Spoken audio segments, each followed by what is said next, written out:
Hi, welcome to Scrap and Rabbit. This is Christine. Today I want to show you an album that I made for a friend of the family. I don't usually do custom albums, but this was my mother's lifelong best friend, so I just couldn't say no to her. She wanted to make an album for her little great-granddaughter so that she would have pictures of family members spanning 5 generations. So she gave me the photos and gave me free rein to make the album. This is what I came up with. Now, I didn't put the pictures in the album because they're not my photos, so I didn't want to put them up on the internet. So I left the photo mats plain, they're just black, and on the cover, for the sake of this video, I just put this picture of a flower on there. But this is where I blew up one of the pictures of her great-granddaughter to make it larger. And that's the photo that's going to go in there, and she looks absolutely darling, so it makes the front cover look really good. So on the front cover here it says Ma famille, and that's French for my family, and I've got some embellishments on there. And I used this paper stack to make the album, the Primrose paper stack, and this is die cuts with a view. I've used this paper stack very often to make albums. It's just gorgeous.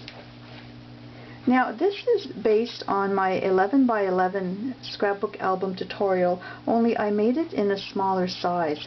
The pages in the 11 by 11 tutorial, that's the dimensions of the outside covers. And I made this one to measure 9.5 by 9.5.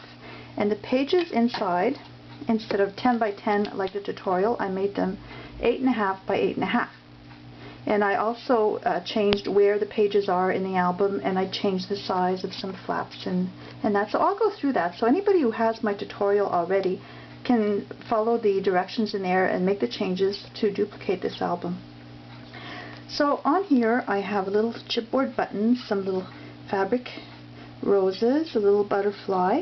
I kept it fairly simple because she's only 5 years old, and I'm sure that her mom and her grandmother and her great-grandmother will sit down and go through this album with her, but just in case she gets her little hands on it, I didn't want to have too many little knickknacks that might fall off.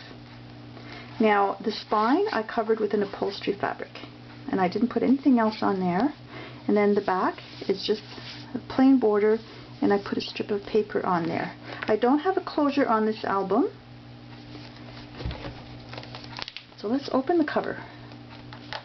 On the inside, I made this large envelope. That way, great-grandma or grandma and her mom can put letters in here as a souvenir for the little girl. So that closes with the magnet. Now this page, there's a similar one in the 11 by 11 tutorial, and all it is this flap here folds down, and there's room for journaling. And I have a little tag in there. So this is what I mean by I didn't mat the photo mats, because I know that I'm going to cover these with photos.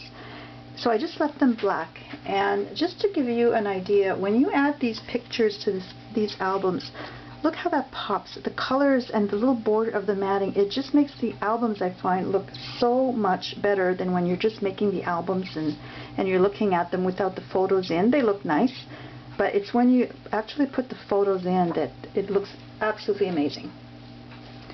Now, on the side, again, like the larger album, I have these tags.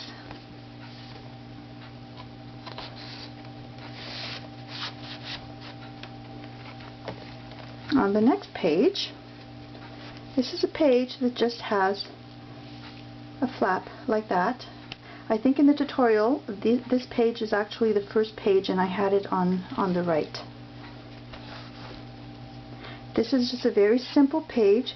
The paper was very pretty. It's got some glitter on there, so I didn't want to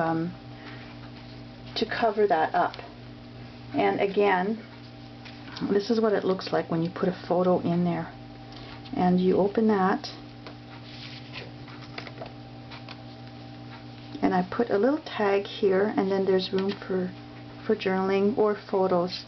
And what I did is, because sometimes it's hard to tell that, yeah, this flap opens up, I put this little tag, and it extends around the bottom here, so you can see that there's something there, and it's a hint that, yes, this tag does open up.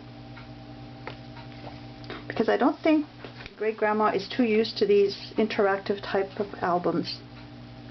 Now, here's another little flower I made. I made this with the flower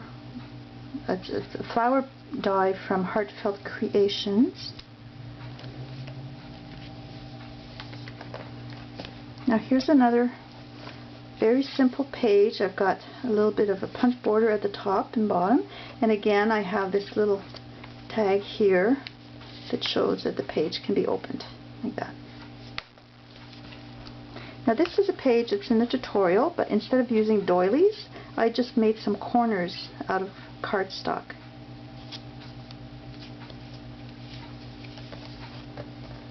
And then this is like the tutorial as well. This is a page that has a large pocket in it. And I've got some more little tags in there, some more of these flowers.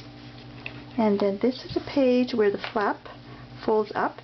And in the tutorial, my pictures are made to go inside the album, and I think I have two smaller ones, two smaller photo mats here. What I did with this one is I made the bottom section larger. My photo will go here, and then this flap folds up, and you can journal on there. And then this is a section that folds down.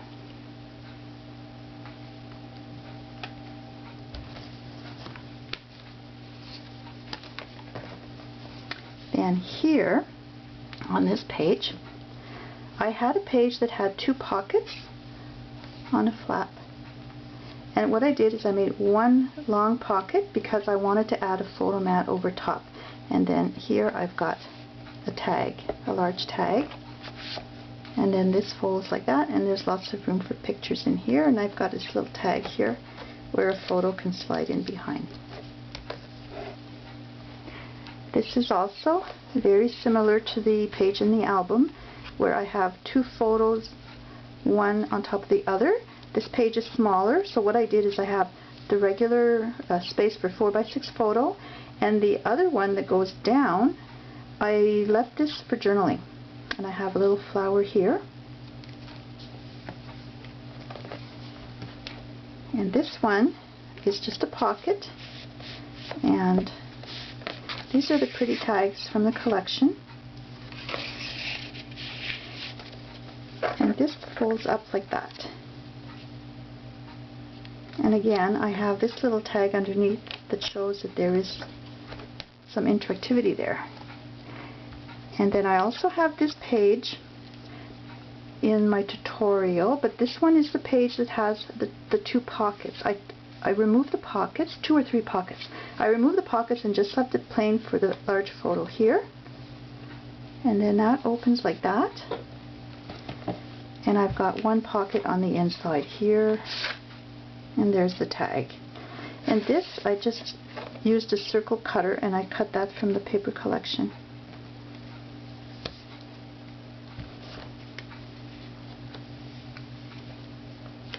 And this is just a plain page with an extra large tag, and the pocket goes about 3/4 up the page, and then there's room for a picture here, and then this little flower. And I always like having a waterfall because there's so much room for pictures on there. I had this little crochet flower that I put there. Again, I used a circle, Fisker's circle cutter to cut on the paper collection. So that can be used for journaling. And then these are the beautiful papers from the collection. So that's my album. I'm looking forward to bringing it over to her, and I hope she really likes it. Anyways, I'll include a link to my tutorial if anyone is interested in making one, or like I said, if you already have the tutorial, try making it in different sizes and varying the flaps and the pockets, and you can customize your album that way. Have a nice day.